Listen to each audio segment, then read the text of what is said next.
Muito bem, amados, hoje vamos conhecer uma das histórias mais impressionantes da Bíblia. A história de um homem comum que se tornou um dos maiores exemplos de fé de todos os tempos. Hoje vamos falar sobre Abraão, conhecido como amigo de Deus e o pai da fé. Desde sua primeira aparição nas Escrituras, em Gênesis 11, até sua morte em Gênesis 25, Abraão se destaca como uma figura central na história da salvação. Ele é reconhecido como o patriarca das três maiores religiões monoteístas do mundo: o judaísmo, o cristianismo e o islamismo. Mas a vida de Abraão não foi feita apenas de promessas e vitórias. Ela também foi marcada por desafios, erros, momentos de incerteza e decisões difíceis. Ainda assim, em cada etapa, ele escolheu confiar em Deus. Mas antes de se tornar o pai da fé, sua história começa em um lugar estranho, cercado por idolatria e falsos deuses. Prepare-se, porque após a vinheta vamos conhecer uma jornada de fé, coragem e obediência e descobrir por que Abraão é chamado de amigo de Deus.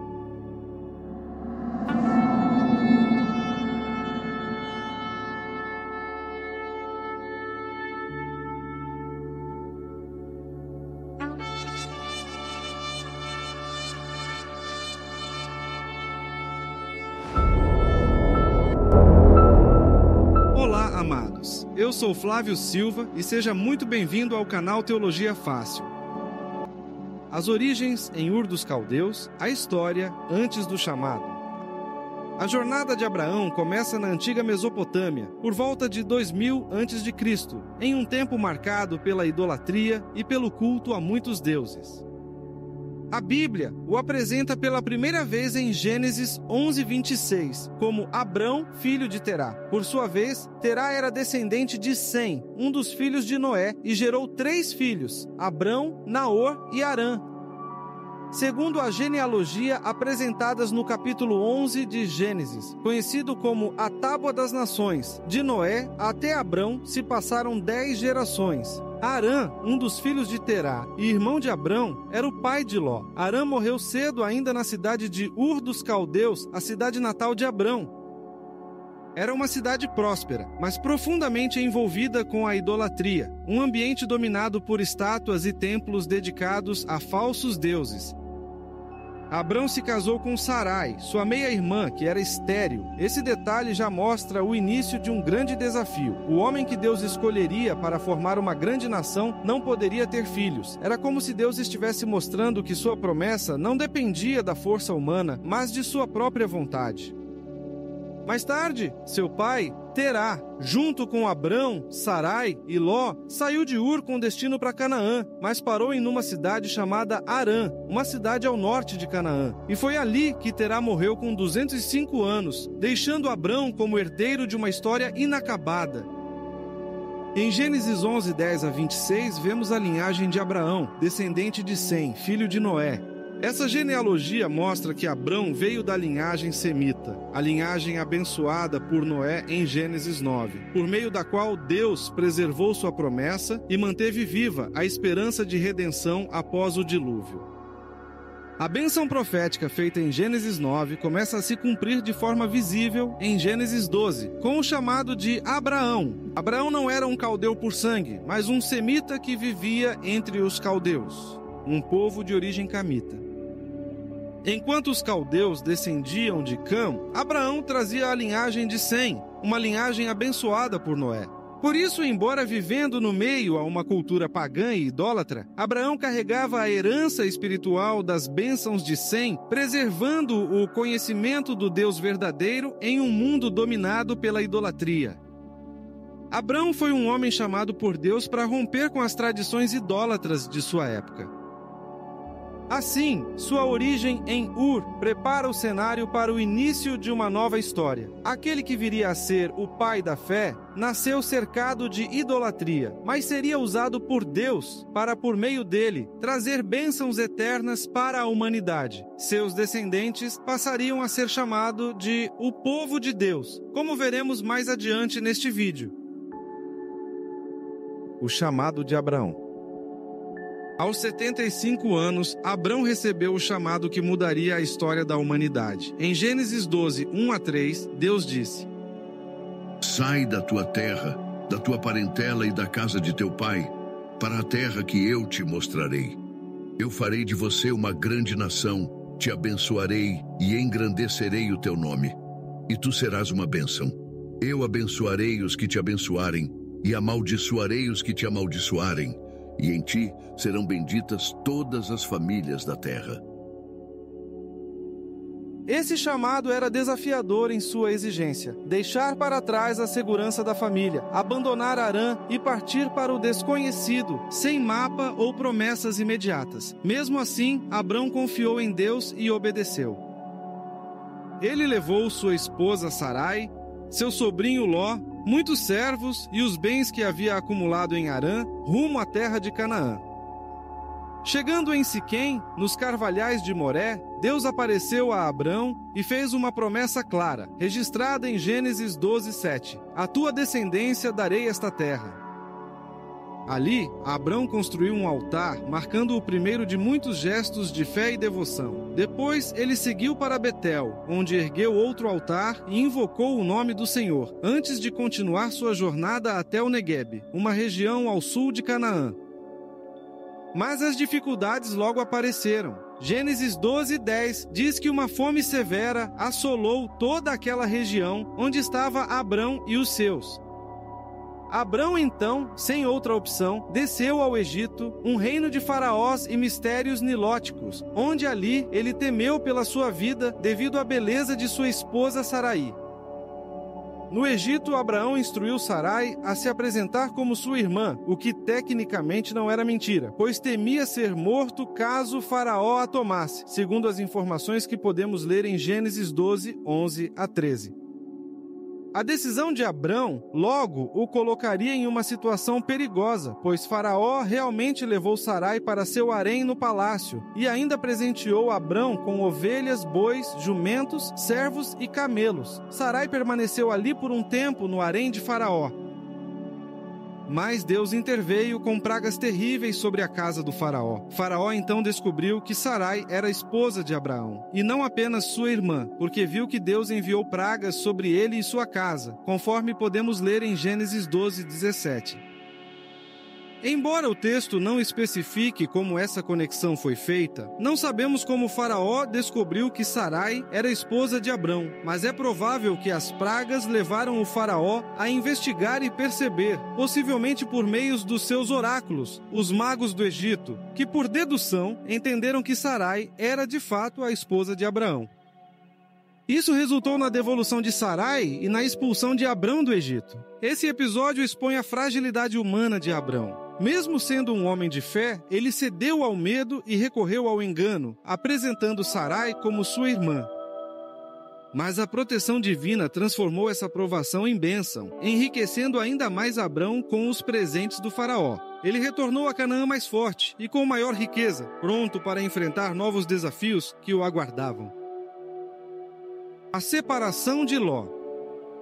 Rico em bens, a Bíblia relata em Gênesis 13, 1 a 7, que Abrão possuía muitos rebanhos, prata e ouro. Abrão voltou à região de Neguebe, e lá viveu por algum tempo, prosperando e aumentando ainda mais seus rebanhos de ovelhas, bois, jumentos e camelos. Seu sobrinho Ló também tinha muitos rebanhos e tendas, mas disputas entre seus pastores e os pastores de Abrão surgiram devido à superlotação da terra onde eles estavam. No capítulo 13, Abrão propôs paz entre ele e Ló. Então Abrão disse a Ló: Não haja conflito entre nós ou entre nossos pastores, afinal, somos parentes próximos. A região inteira está à sua disposição. Escolha a parte da terra que desejar e nos separaremos. Se você escolher as terras à esquerda, ficarei com as terras à direita. Se preferir as terras à direita, ficarei com as terras à esquerda. Gênesis 13, 8 e 9. Ló escolheu o vale fértil do Jordão, perto da cidade de Sodoma. Mal ele sabia que era uma cidade mergulhada em pecados, segundo podemos ler em Gênesis 13, 10 a 13. Após a separação, Deus renovou a promessa a Abrão. Gênesis 13, 14 a 16, diz que depois que Ló partiu, o Senhor disse a Abrão: Olhe até onde sua vista alcançar, em todas as direções, norte e sul, leste e oeste. Toda esta terra que você está vendo, até onde sua vista alcança, eu dou a você e a seus descendentes como propriedade para sempre. Eu lhe darei tantos descendentes quanto o pó da terra, de modo que, se fosse possível contar o pó da terra, seria possível contar seus descendentes. Ló foi para um lado e Abrão para outro. Abrão mudou-se para Hebron, mas sua jornada de fé estava apenas começando, e logo viria um dos episódios mais marcantes de sua vida.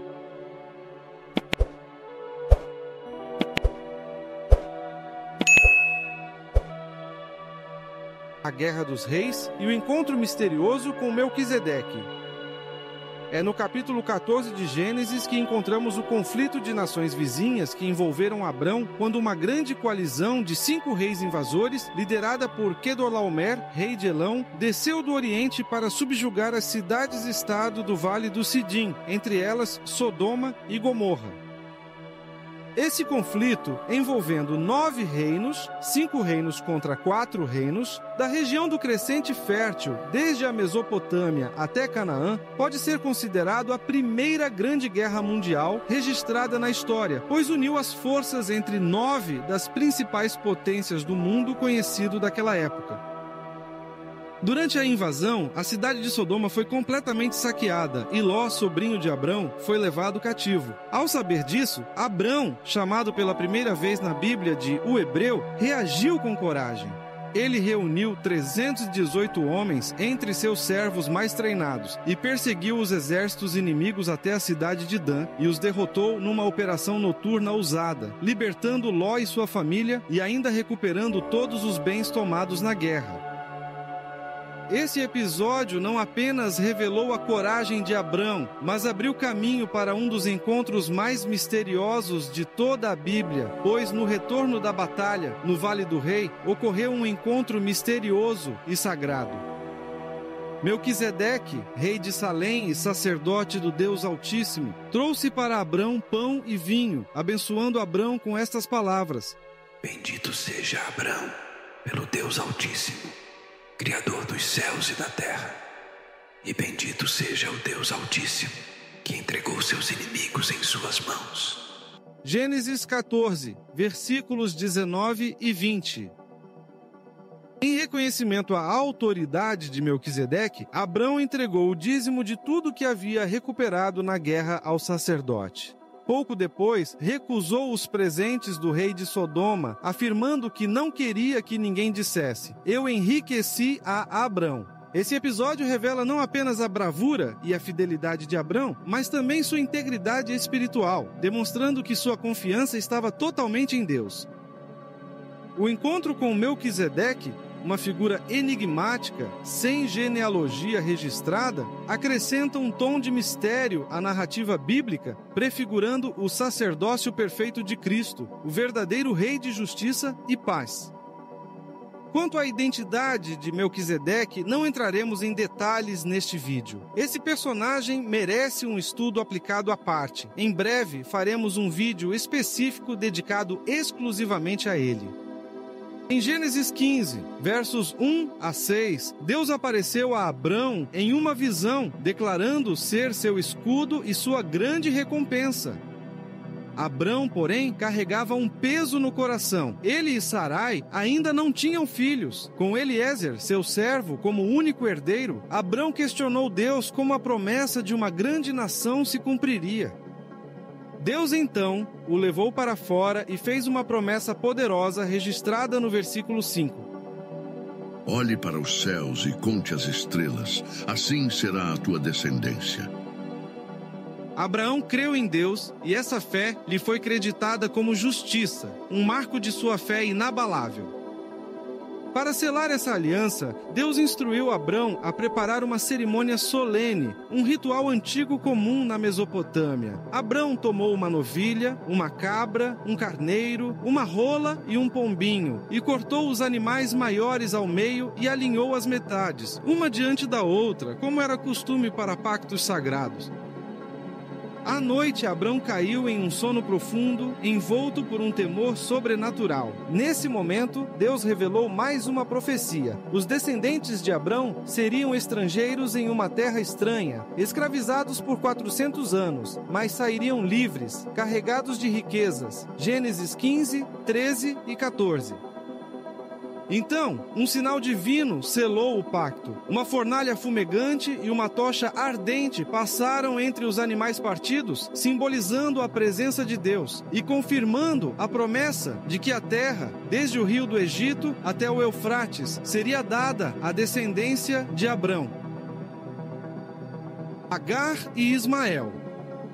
O capítulo 16 mostra que Abrão estava vivendo havia 10 anos em Canaã. Ainda estéril e já sem esperança de ter um filho, talvez pela idade já avançada, Sarai resolveu entregar a Abrão sua serva egípcia, uma moça chamada Agar, para que ele tivesse um filho com a serva.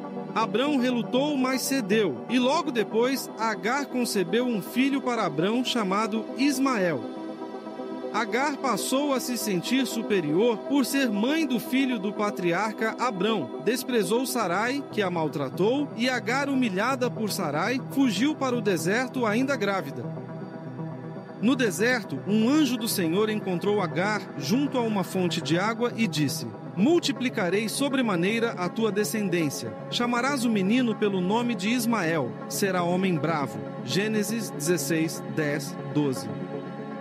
O anjo também ordenou que ela voltasse e se submetesse à sua senhora, Sarai, mas prometendo que o filho que ela carregava seria abençoado. Agar obedeceu à voz do anjo do Senhor, retornou ao acampamento e Ismael nasceu quando Abrão tinha 86 anos. O que poucas pessoas percebem é que há uma profecia ali em Gênesis 16:12 que se mantém viva até os dias de hoje. Nessa passagem, o anjo do Senhor anuncia sobre Ismael. Ele será indomável como jumento selvagem. Lutará contra todos, e todos lutarão contra ele. Viverá em conflito com todos os seus parentes. Essa palavra não foi apenas uma descrição de seu temperamento, mas um aviso profético sobre os conflitos que marcariam seus descendentes ao longo da história. Desde os tempos bíblicos, vemos essa rivalidade se repetir entre os descendentes de Ismael e os descendentes de Isaque. E essa rivalidade pode ser observada ainda hoje, na tensão constante entre o povo judeu e muitos povos árabes de origem muçulmana na região do Oriente Médio. A tradição islâmica, inclusive, ensina que Maomé, o fundador do Islã, seria descendente direto de Ismael, ligando a linhagem de Abraão ao povo muçulmano. Assim, a profecia de Gênesis 16:12 se estende através dos séculos, mostrando que o conflito entre os descendentes de Ismael e o povo de Deus permanece até nossos dias. A mudança de nomes e a circuncisão, um pacto eterno. Em Gênesis 17:1, a Bíblia registra que Deus apareceu novamente a Abraão, dizendo: eu sou o Deus Todo-Poderoso, anda em minha presença e sê perfeito. Nesse momento solene, o Senhor mudou o nome de Abrão para Abraão, que significa pai de muitas nações, e também mudou o de Sarai para Sara, marcando um novo começo na vida dos dois e selando uma aliança que teria caráter perpétuo. Abraão já tinha 99 anos quando recebeu essa confirmação. Ainda no capítulo 17, Deus instituiu o sinal da aliança abraâmica, a circuncisão de todo varão, símbolo visível e permanente de compromisso e separação para Deus. Abraão obedeceu de imediato, circuncidando a si mesmo. Também circuncidou seu filho Ismael, que tinha 13 anos, e a todos os servos masculinos de sua casa. Ainda neste capítulo, Deus prometeu explicitamente um filho por meio de Sara. Sara dará à luz a um filho, ao qual tu o chamarás de Isaque. Com ele estabelecerei a minha aliança. Embora Ismael também tenha obtido promessa de bênçãos de Deus, a aliança eterna do povo de Deus seria confirmada por meio de Isaque.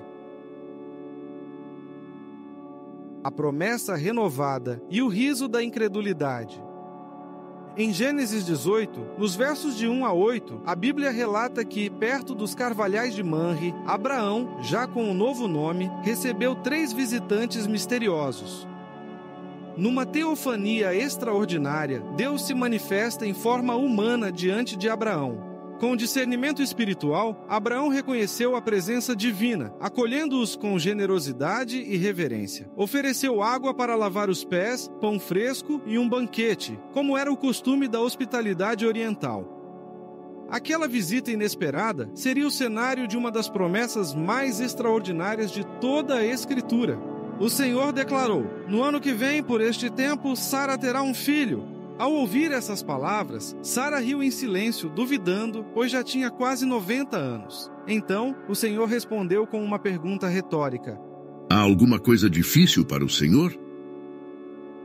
Essas palavras são como uma lembrança eterna de que no tempo determinado por Deus, tudo se cumpre, pois suas promessas jamais falham.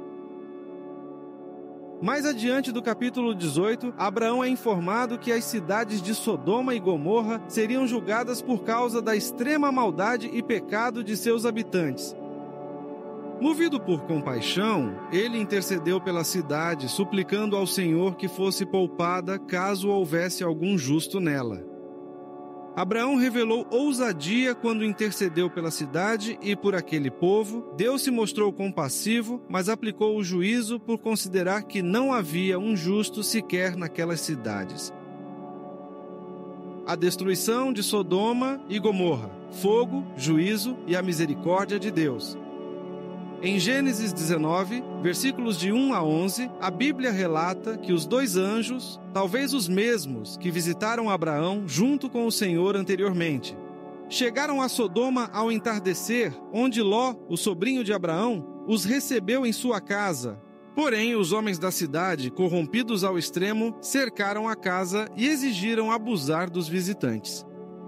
Ló tentou impedir oferecendo suas filhas, mas os anjos os protegeram, ferindo os agressores com cegueira.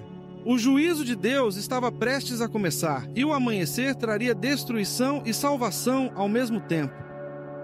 A seguir, os anjos advertiram Ló que o juízo de Deus estava prestes a cair sobre 5 cidades da planície: Sodoma, Gomorra, Adimá, Zeboim e Zoar.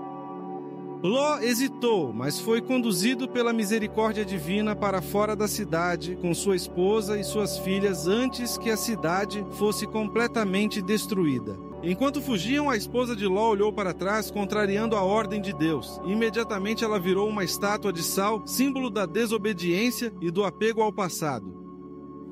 Deus fez chover enxofre e fogo sobre Sodoma e Gomorra, destruindo completamente essas 2 cidades e mais outras 3 cidades nos arredores: Adimá, Zeboim e Zoar. De longe, Abraão contemplou a fumaça subindo da terra, como fumaça de uma fornalha, testemunhando o juízo divino. Mais tarde, em Gênesis 19, 30 a 38, Ló se refugiou com suas filhas em uma caverna nas montanhas. E dominadas pelo medo de não terem descendência, elas embriagaram o próprio pai e com ele conceberam 2 filhos, Moabe e Ben-Ami, esses 2 que se tornaram pais dos Moabitas e Amonitas, povos que, no futuro, se levantariam contra os filhos de Israel em conflitos constantes. Abraão e o rei Abimeleque, a proteção da promessa. Depois da destruição de Sodoma e Gomorra, já estamos no capítulo 20 de Gênesis. Abraão se mudou para Gerar, uma cidade localizada ao sul de Canaã, no território que séculos mais tarde seria conhecido como a Terra dos Filisteus. Ali governava Abimeleque, título usado pelos reis daquela região, semelhante ao termo faraó no Egito. Portanto, Abimeleque não era o nome do rei, e sim o título do rei. Gerar estava localizada entre Cádiz e Sur, próxima ao deserto do Negueb, porém é uma região litorânea. Hoje, essa região corresponde à atual faixa de Gaza, entre Israel e o Egito. Essa mudança aconteceu possivelmente em busca de novas pastagens e mais segurança para Abraão, Sara e seus servos e rebanhos. Esse detalhe histórico é importante porque mostra que Abraão não estava em terras estranhas, ele estava nas terras de Canaã, mas que ainda estava sob a influência dos povos cananeus. Era um território rico e estratégico. Semelhantemente com o passado, e com receio de ser morto por causa da beleza de Sara, que mesmo idosa ainda chamava a atenção, Abraão voltou a dizer que ela era sua irmã. Essa foi a mesma atitude que Abraão teve anos antes no Egito, um reflexo de sua fraqueza humana diante do medo, mesmo sendo um homem de fé. O engano em Gerar e a proteção divina. Mais uma vez, Abraão enfrentou o medo e recorreu ao engano. Em Gerar, ele apresentou Sara como sua irmã, e o rei Abimeleque, sem saber que ela era sua esposa, levou-a para seu harém. Mas Deus interveio de forma poderosa, como narrado em Gênesis 20, versos 3 a 7. Em um sonho, o Senhor advertiu Abimeleque: "Estás condenado à morte, pois tomaste uma mulher casada."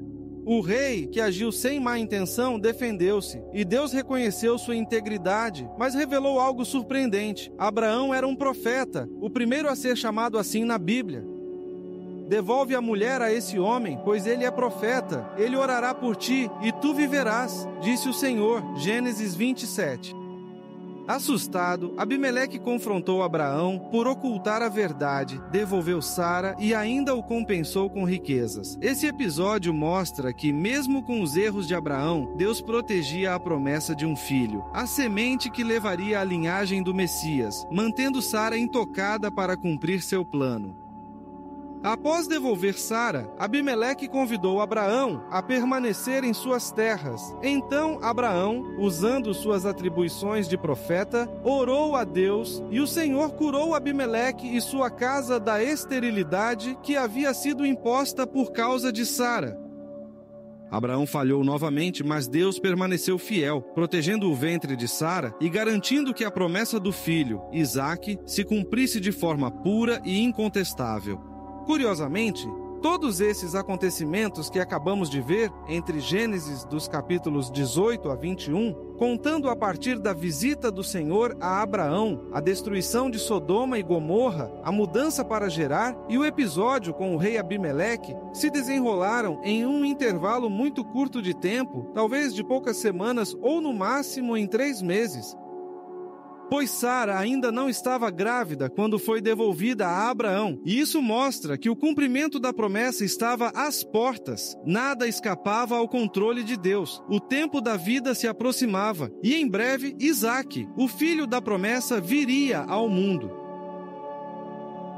O nascimento de Isaque. Em Gênesis 21, 1 a 7, a Bíblia nos mostra o cumprimento de uma das promessas mais esperadas da história. Depois de anos de espera, Deus abriu a madre de Sara, e ela concebeu um filho, Isaque, nascido quando Abraão já tinha 100 anos de idade. E no 8º dia de vida do menino, Abraão o circuncidou conforme a aliança. E Sara, tomada de alegria, declarou: "Deus me concedeu motivo de riso, e todos que ouvirem isso irão sorrir comigo." Mas logo as sombras da rivalidade voltaram a surgir. Em Gênesis 21, 9 e 10, Sara viu Ismael zombando de Isaque e exigiu que Abraão mandasse embora a escrava Agar e o filho dela. Abraão ficou profundamente entristecido, mas Deus o confortou, dizendo: "Faz o que Sara pede, pois por Isaque será chamada a tua descendência. Mas também do filho da escrava farei uma grande nação." Gênesis 21, versículos 12 e 13. Assim Abraão despediu Agar e Ismael de suas terras, dando-lhes pão e água. Eles vagaram pelo deserto de Berseba, até que, durante o desespero, Deus ouviu o choro do menino e um anjo aparece a Agar e revelou um poço de água, reafirmando a promessa de que Ismael seria o pai de uma grande nação. Mais tarde, em Gênesis 21, do 22 ao 34, Abraão fez uma aliança com Abimeleque, o rei de Gerar, em Berseba. Ali, ele plantou uma tamargueira, símbolo de permanência e fé, e invocou o nome do Senhor, o Deus Eterno. Nessa parte da história, vemos um contraste poderoso, a alegria do cumprimento da promessa e a dor da separação. Deus mostra que é fiel, mas também justo. Isaac representa a promessa espiritual, enquanto Ismael representa os esforços humanos fora do tempo determinado por Deus. Paulo deixa isso claro em Gálatas 4, 21 a 31, quando explica que Isaac é filho da promessa, enquanto Ismael é filho da escrava, mostrando que a herança espiritual vem da fé e não do esforço humano. Mesmo assim, o Senhor não abandona Agar e Ismael. Ismael tornou-se o ancestral de várias tribos que se espalharam pela região, historicamente associadas a grupos árabes. Ao longo da história, essas nações tiveram conflitos com os descendentes de Isaac e Jacó, mostrando como a profecia de Gênesis 16:12 se cumpriu ao longo do tempo. Muitos acreditam que Ismael, filho de Abraão, é o pai de todos os povos árabes, mas essa é uma visão simplificada demais. Na verdade, os árabes já habitavam a região muito antes de Ismael, com tribos antigas espalhadas pela Península Arábica. Os descendentes de Ismael, como as 12 tribos mencionadas em Gênesis 25, tornaram-se povos poderosos e se misturaram com essas comunidades árabes, deixando um legado na história, mas não como a única origem dos árabes. O teste supremo, o sacrifício de Isaac. O grande teste da fé de Abraão aconteceu quando Deus o chamou em Gênesis 22:2, dizendo: Toma teu filho, teu único filho Isaque, a quem amas, e vai-te à terra de Moriá. Oferece-o ali em holocausto. Abraão obedeceu imediatamente, levando Isaque, lenha e servos numa viagem de 3 dias de Gerar até o Monte Moriá. Por causa desse episódio marcante, o Monte Moriá não é apenas o cenário deste teste, mas um lugar de profunda significância histórica e espiritual. Mais tarde, ele se tornaria o local do templo em Jerusalém, lugar sagrado e central na fé judaica, e simbolicamente na história da redenção de toda a humanidade. Durante o caminho, Isaque perguntou: onde está o cordeiro para o holocausto? Abraão respondeu com confiança: Jeová Jirê, que significa Deus proverá. No altar do holocausto, ao erguer a faca, o anjo do Senhor interveio e disse: agora sei que temes a Deus, visto que não me negaste o teu filho. Milagrosamente, um carneiro apareceu no arbusto e como substituto foi oferecido em holocausto no lugar de Isaque. Deus então renovou a promessa: multiplicarei a tua descendência como as estrelas do céu. Em tua descendência serão benditas todas as nações da terra. Repetindo sua promessa de Gênesis 12:3. Este episódio revela não só a obediência inabalável de Abraão, mas também a provisão de Deus e o sinal da redenção que viria em Cristo, tornando o Monte Moriá um símbolo perpétuo de fé, entrega e esperança para toda a humanidade. É por causa do Monte Moriá que a cidade de Jerusalém é conhecida como a Cidade Santa. Esse episódio é conhecido como Akedah. No judaísmo, a Akedah é vista como um exemplo supremo de fé e obediência de Abraão a Deus. A confirmação da promessa e o adeus de Sara. Em Gênesis 22, 15 a 18, a Bíblia conta que logo após a ação no Monte Moriá, o anjo do Senhor chamou Abraão pela segunda vez e confirmou solenemente a aliança. 15. Então o anjo do Senhor chamou Abraão do céu pela segunda vez e disse: juro por meu próprio nome, diz o Senhor, que por ter feito isso e não ter me negado nem mesmo seu filho, seu único filho, eu o abençoarei ricamente. Multiplicarei seus descendentes em incontáveis milhões, como as estrelas do céu e a areia da praia. Seus descendentes conquistarão as cidades de seus inimigos. E por meio de sua descendência, todas as nações da terra serão abençoadas, tudo porque você me obedeceu. E declara que nela seriam benditas todas as nações da terra.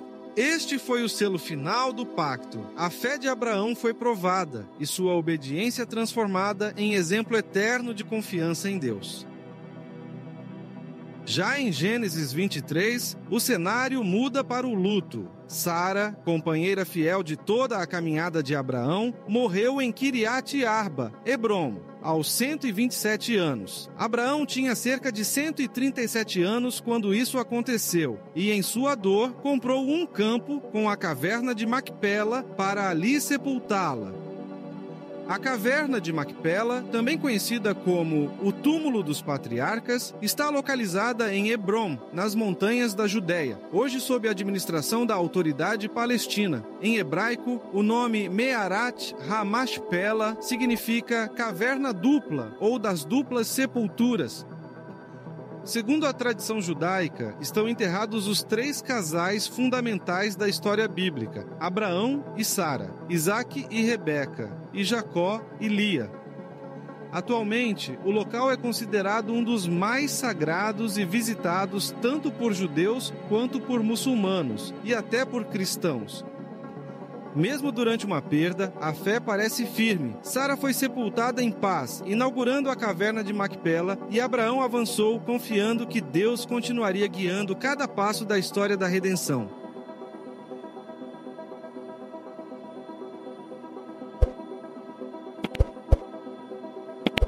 Estamos chegando perto do final dessa história tão impressionante. O fim da jornada, a morte de Abraão. Em Gênesis 25, versículos 1 a 6, a Bíblia conta que, já em idade muito avançada, Abraão teve uma outra esposa chamada Quetura. Considerando o tempo de luto pela morte de Sara, vamos colocar ali pelo menos uns 2 anos. Abraão se casou de novo, lá pelos seus 139 ou 140 anos de idade ou mais, mas Deus ainda lhe concedeu vigor e fertilidade. Abraão, surpreendentemente, gerou mais 6 filhos: Zinrã, Joksã, Medã, Midian, Isbaque e Suá. Essa nova fase na vida de Abraão mostra que o propósito divino ainda fluía por meio dele. Abraão não era apenas o pai de um povo, mas a raiz de muitos povos e nações que se espalhariam pelo Oriente. Antes de morrer e com sabedoria, ele deu presentes a esses filhos e os enviou para o leste, garantindo que a herança principal com Isaque, o filho da promessa, nas terras de Canaã. Assim, mesmo nos últimos dias, Abraão declarou discernimento espiritual e zelo em manter a ordem estabelecida por Deus. Ainda em Gênesis 25, versos 7 e 8, lemos que Abraão viveu 165 anos, velho e cheio de dias. Sua vida foi longa, marcada por fé, aprovação e experiências profundas com o Senhor. Quando chegou a hora de partir, foi reunido ao seu povo, deixando para trás um legado espiritual que ultrapassou as fronteiras do tempo. Abraão foi sepultado na caverna de Macpela, ao lado de Sara, e no sepultamento, algo tocante aconteceu. Isaque e Ismael se uniram para honrar o corpo do pai. Eles o sepultaram juntos. Aquele encontro entre os 2 irmãos, antes separados pelas circunstâncias da vida, simbolizou reconciliação e paz. Um último testemunho de que o amor e a fé de Abraão foram capazes de unir o que antes estava dividido. Os filhos de Quetura, gerados por Abraão em sua idade mais avançada, tiveram origem em diversos povos que se espalharam pelo Oriente. Entre eles, os midianitas, descendentes de Midian. Esse povo medianita aparece em várias passagens do Antigo Testamento, interagindo com Israel em diferentes momentos. Foi entre as midianitas que Moisés, após fugir do Egito, viveu como pastor de ovelhas por cerca de 40 anos e conheceu sua esposa Zípora. Quanto aos demais filhos de Quetura e Abraão, seus descendentes formaram clãs e tribos que se misturaram às populações da região, e não há registros claros de que esses povos têm sobrevivido como nações independentes, sendo provavelmente absorvidos por outros povos de origem árabe. Curiosidades e legado de Abraão. O amigo de Deus. Antes de encerrar este vídeo, quero compartilhar com você algumas curiosidades fascinantes sobre a vida de Abraão, o homem que se tornou conhecido como o amigo de Deus. Deus falou diretamente com Abraão ao menos 7 vezes na Bíblia. A primeira vez no chamado de Abrão em Gênesis 12, ordenando: saia da tua terra, da tua parentela e da casa do teu pai, e vá para uma terra que eu lhe mostrarei. A segunda em Gênesis 13, ao prometer uma descendência tão numerosa quanto as estrelas do céu. A terceira em Gênesis 15, ao confirmar sua aliança. A quarta vez, em Gênesis 17, ao instituir a circuncisão como sinal da sua aliança e mudar o nome de Abrão para Abraão. A quinta, numa teofania rara na Bíblia, durante a visita dos 3 homens nas proximidades de Sodoma e Gomorra, quando Deus renovou a promessa de um filho a Abraão. A sexta, em Gênesis 22, para testar a sua fé no Monte Moriá, ordenando que Abraão sacrificasse Isaque em holocausto. E a sétima vez, ainda em Gênesis 22, ao reafirmar sua bênção após o sacrifício, dizendo: porque você me obedeceu, em ti todas as famílias da terra serão abençoadas. Cada encontro marcou um novo passo de fé e mostrou a progressiva revelação de Deus ao patriarca. Abraão também foi um homem que edificava altares. Ele edificou 4 altares ao Senhor, em Siquém, em Betel, em Hebrom e no Monte Moriá. Em todos esses lugares, Abraão invocou o nome do Senhor, mostrando que sua fé não era apenas de obediência, mas também de adoração e entrega. Os altares de Abraão simbolizam momentos de comunhão e renovação diante de Deus. Na Bíblia, Abraão é chamado por vários nomes e títulos que expressam sua grandeza espiritual.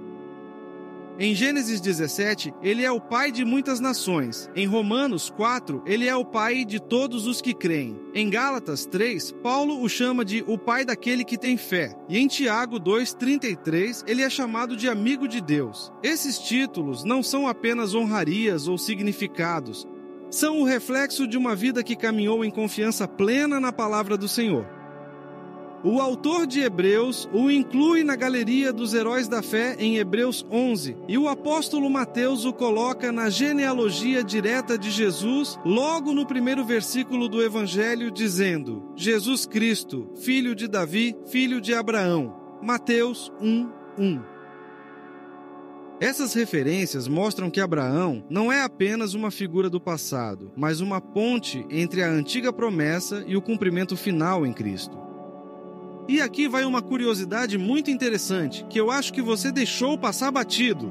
Abraão teve o filho da promessa, Isaque, aos 99 anos. Mas se você achou isso incrível, lembre-se de que após seus 140 anos de idade, algum tempo depois da morte de sua esposa Sara, ele se casou novamente com Quetura e teve mais 6 filhos.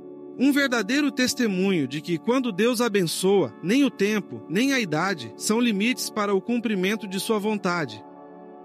E assim, o legado de Abraão atravessa os séculos, mostrando que a fé e a obediência são os verdadeiros pilares de uma vida abençoada.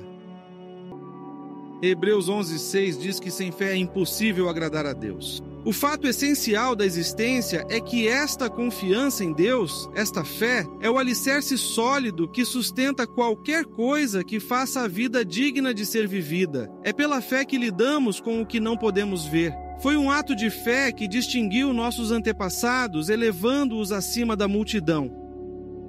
Pela fé, vemos o mundo trazido à existência pela palavra de Deus, o que foi criado e que podemos ver por meio do que não vemos. Por um ato de fé, Abraão disse sim ao chamado de Deus e partiu para um lugar desconhecido que se tornaria seu por herança de sua descendência. Quando ele saiu, não tinha ideia de para onde estava indo. Por um ato de fé, foi residir no país que, de acordo com a promessa, seria dele. Viveu ali como estrangeiro e morava em tendas. Isaque e Jacó fizeram o mesmo, vivendo pela mesma promessa. Abraão agiu assim, mantendo o olhar numa cidade invisível que tem fundamentos reais e eternos. A cidade planejada e construída por Deus. Pela fé, a estéril Sara conseguiu engravidar, mesmo sendo já bem idosa, porque ela creu que a pessoa que fez promessa iria cumprir. E foi assim que, de um homem idoso e sem vigor, nasceram milhões de pessoas. Entretanto, nenhum desses exemplos de vida de fé puseram a mão na recompensa prometida. Deus tem um plano melhor para nós, que nossa fé se junte a deles para formar um todo completo, como se a vida de fé que eles tiveram não fosse completa sem a nossa. Hebreus 11, versículos 1 ao 3, 8 ao 11 e versículo 39.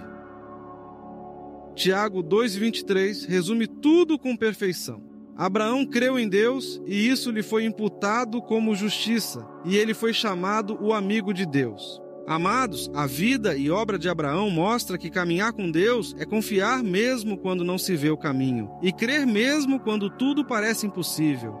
Eu acredito piamente que podemos seguir o exemplo desse patriarca, permanecendo firmes no tempo determinado por Deus, sabendo que suas promessas nunca falham, pois aquele que prometeu é fiel e justo para cumprir.